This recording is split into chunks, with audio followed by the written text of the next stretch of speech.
لو أنكم توكلون على الله حق توكله لرزقكم كما يرزق الطير تغدو خماصا وتروح بطانا.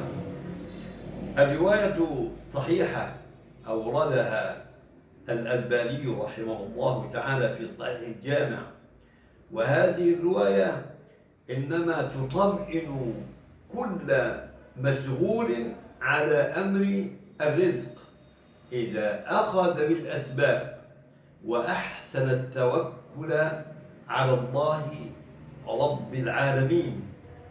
والنبي عليه الصلاة والسلام جاء في وصيته لابن عباس رضي الله عنهما: وإذا توكلت فتوكل على الله.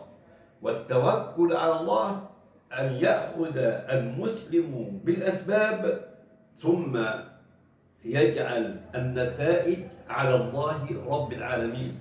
وأمر الرزق إنما هو مكفول، وأقسم الله عز وجل عليه كما قال تبارك وتعالى: وفي السماء رزقكم وما توعدون.